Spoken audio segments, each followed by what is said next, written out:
Un tema interesante para presentar son las reglas para la formulación de normas constitucionales. Esto sistematiza en 10 reglas que nos van a permitir identificar cómo construir normas constitucionales de manera apropiada.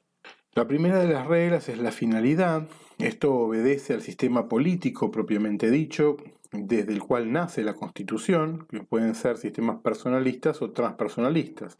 Los personalistas son aquellos que persiguen como finalidad la libertad y la dignidad de las personas, mientras que los sistemas transpersonalistas van hacia las personas como medio para lograr objetivos, para lograr un fin, la supremacía, por ejemplo, del Estado, configurando así un sistema de tipo transpersonalista. En nuestra Constitución encontramos la finalidad en el preámbulo y en el artículo 75, inciso 18, donde se establecen aquellas bases sobre las cuales se acuerda la Constitución Nacional.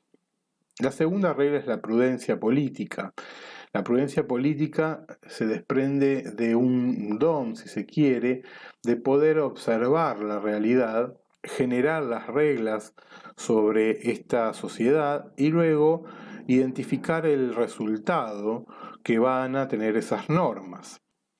En el artículo 1 tenemos un ejemplo de la prudencia, lo mismo que en el artículo 45, donde los convencionales, por ejemplo en el 45, optaron por dejar al Congreso la identificación de un sistema electoral para la elección de los diputados nacionales.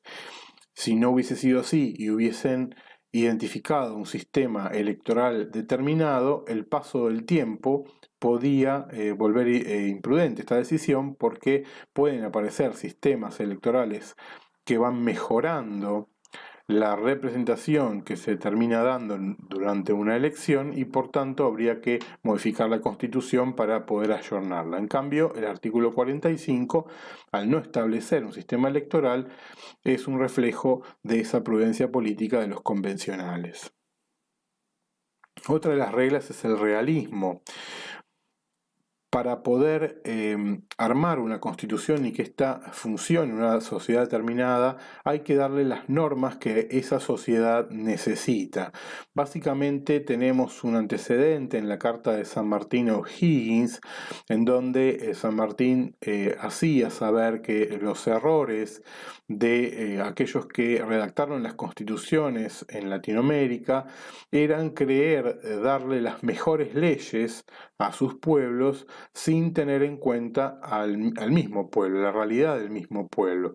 Habría que darle no las mejores leyes, sino aquellas leyes que sean mejores para ese pueblo.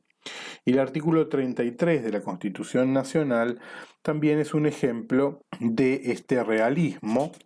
Refiere a que las declaraciones, derechos y garantías que la Constitución enumera no pueden ser entendidos como negación de otros que no hayan sido enumerados, pero que nazcan del principio de la soberanía del pueblo y la forma republicana de gobierno. Esta cuestión que hace residual este artículo respecto de que no se puede entender negado algo que responda al principio de soberanía del pueblo y de la forma republicana de gobierno. Por ejemplo, este artículo 33 es el que permitió fallos jurisprudenciales como Cid y Cot, que establecieron el amparo en la República Argentina cuando éste todavía no tenía norma jurídica en la cual sostenerse. Las tradiciones y costumbres deben ser tenidas en cuenta. Aquí tenemos el artículo 16 de la Constitución Nacional para poder ilustrar esta regla de formulación. Las normas constitucionales tienen que ser estables porque eso hace a la seguridad jurídica. Y ahí tenemos el artículo 30, donde nuestra Constitución queda dentro de aquellas que son entendidas como rígidas, es decir, que para su reforma se necesita un procedimiento agravado, por lo tanto, esto genera seguridad jurídica, es decir, tenemos certeza de que estas son las normas y no se pueden modificar fácilmente. Por lo tanto, esto es estabilidad para el mismo sistema. Por otro lado, también tenemos que tener en cuenta la flexibilidad de esas normas, porque deben poder ayornarse con relación al paso del tiempo. Sabemos que una constitución como la que han creado nuestros convencionales, que es una constitución rígida, como vimos recién, que somete a un procedimiento estricto para su reforma, entonces debe ser redactada de manera flexible, de modo que el solo paso del tiempo no deje sin efecto sus propias normas. Por ejemplo, el artículo 45, de nuevo, es flexible por la cuestión que hablábamos antes de que omite indicar un procedimiento electoral, un sistema electoral específico para la elección de diputados.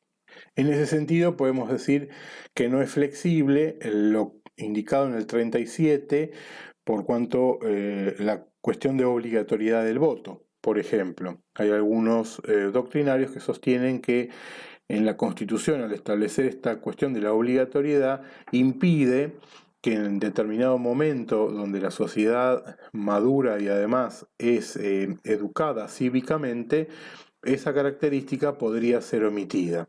En el caso de que así se entienda necesario, en Argentina se debería modificar la Constitución. La generalidad implica que las normas constitucionales tienen que ir hacia un todo y no hacia una particularidad. Así encontramos los artículos 14, 17, 18 y 19, donde se enumeran, por ejemplo, en el 14, una cantidad de libertades como la de ejercer la industria lícita, la de comerciar, la libertad de expresión, la libertad de trabajar. En el 17 la propiedad, y estas son normas generales, es decir que, por ejemplo, el artículo 14, siguiendo con ese ejemplo, termina diciendo que esos derechos van a ser ejercidos conforme las leyes que reglamenten su ejercicio, por lo tanto, queda en manos del Congreso, en normas legales, adaptar esos derechos al ejercicio que en el momento sea necesario tener.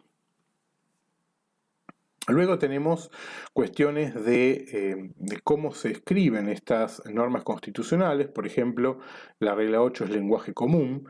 Si ustedes observan el ejemplo que citaba ahí hay una frase escrita en japonés. Si yo pretendo que ustedes sepan qué dice ahí, lo primero que van a tener que buscar es un traductor. Y esto es lo que no queremos cuando se escriben reglas constitucionales, normas constitucionales. ¿Por qué? El lenguaje tiene que ser común, llano, el del pueblo mismo al que responde esa constitución. Está claro que este ejemplo que pongo es un extremo, no podríamos escribir la constitución en otro idioma, pero sirve para el ejemplo de que el lenguaje común es un lenguaje que podamos entender todos, aún sin demasiada instrucción, sin demasiada educación, que no tiene que ser un lenguaje técnico que requiera de un traductor que nos diga, por ejemplo, qué derechos tenemos según la Constitución, sino que con solo leer la Constitución cualquier persona puede entender qué derechos tiene.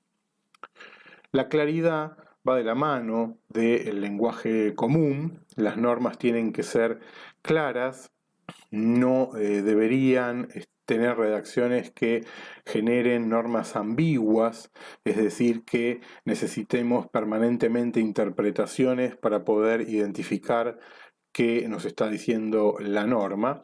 Y por último, la concisión, que refiere a algo así como denso, es decir, breve. La idea de esa norma constitucional tiene que ser absolutamente concreta. Si nosotros utilizamos estas reglas de formulación, lo que nos va a terminar favoreciendo es a la posterior interpretación constitucional. La interpretación constitucional tiene 4 reglas principales, que son la interpretación teleológico finalista, la semántica, la sistemática, la dinámica o progresista. La interpretación teleológico finalista es aquella que se realiza en la base a respetar la finalidad con la cual se generó esa norma constitucional.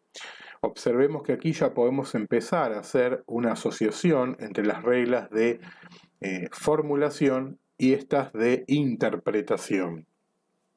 Una constitución que responde a una finalidad personalista nos va a llevar a que el resultado de esa interpretación que hagamos tiene que estar dirigida hacia la dignidad y la libertad de las personas. No podríamos llegar en una constitución de tipo personalista a un resultado de una interpretación que limite la libertad de las personas, por ejemplo. La interpretación semántica, por su parte, no refiere a una cuestión de interpretación literal del texto constitucional, sino a entender el significado que una palabra tenía al momento que fue utilizada. Es decir, vamos a entender esa palabra en el contexto en el cual fue dictada. Por ejemplo, esto ocurre con los términos de prensa o imprenta. Cuando la Constitución Nacional hace uso de estas expresiones para referirse a la libertad de expresión, no podía en 1853-60 establecerse o figurarse, representarse que en los tiempos actuales iba a existir, por ejemplo, lo que hoy conocemos como Internet, redes sociales, o sin ir más lejos, televisión y radio. Entonces, con la aparición de estos sistemas de comunicación, con estos medios masivos y técnicos de comunicación, que van apareciendo conforme la evolución misma de la tecnología, dejar de lado e interpretar que, por ejemplo, no tenemos libertad de expresión en Internet. La interpretación semántica nos traslada a que la palabra prensa era la que se tenía que usar para identificar el proceso mecánico por el cual se imprimían en hojas de papel las noticias, por ejemplo. Entonces, trasladado a hoy, esto nos permite sostener que lo mismo ocurre, por ejemplo, con Internet. La interpretación de tipo sistemática es la que utilizamos identificando a la Constitución como un todo. La Constitución no puede ser interpretada por artículos separados, sino entendiéndose estos englobados en un sistema de normas en las cuales podemos encontrar, por ejemplo, reglas y excepciones. Encontramos en la Constitución los artículos que refieren a que las personas no gobiernan ni deliberan sino a través de sus representantes, pero después tenemos artículos como el 39 y el 40 donde se establece la iniciativa popular o la consulta popular. Entonces, ¿hay aquí una contradicción entre normas? No, hay una norma y hay unas excepciones a esa norma. La interpretación de tipo dinámica o progresista es la que nos permite ayornar el alcance de un artículo constitucional a los tiempos actuales. La Constitución no es un saco que se le coloca a un niño que le va muy bien, que luego le aprieta al adolescente y por último que el adulto no se puede poner, sino que la Constitución y sus normas tienen que estar redactadas de manera e interpretadas de manera tal de ser entendidas más bien como la corteza de un árbol, que a medida que el árbol crece se va adaptando a su tronco conforme va creciendo. Esto implica a nivel jurídico y en la interpretación dinámico-progresista que tenemos que darle lectura a las normas para adaptarlas a los tiempos que vivimos. Esto no significa darles un sentido que no tiene. Esto no es permitir extender una cuestión hacia una situación que contradiga la propia Constitución. Si estamos hablando de que la interpretación tiene que ser suficientemente tirante que termina rompiendo, entonces estamos hablando de que eso ya no se puede interpretar de manera de adaptarlo, sino que ya necesitaríamos en ese sentido una reforma constitucional, porque lo que le queremos hacer decir a la Constitución no es lo que está diciendo. O si aquello que no encaja y no puede encajar tampoco mediante interpretación de este tipo, es porque estamos equivocando la interpretación de esa norma constitucional. También existen reglas complementarias. Esto significa que si tras la necesidad de interpretar una norma constitucional, agotamos las reglas principales y no tenemos un resultado acorde, tenemos reglas complementarias a utilizar, que son la razonabilidad. Esto tiene que ver con la relación entre el medio y el fin. Esto significa que, por ejemplo, si yo quiero establecer que para que no haya accidentes de tránsito, prohíbo el tránsito de manera absoluta, no estoy siendo razonable, más bien estoy siendo arbitrario. No hay una forma de sopesar, digamos, el medio con el fin que necesitamos obtener. Tiene entonces que ser razonable, lo contrario es la arbitrariedad. Otra de las cuestiones a tener en cuenta es la interpretación restrictiva de las excepciones y privilegios.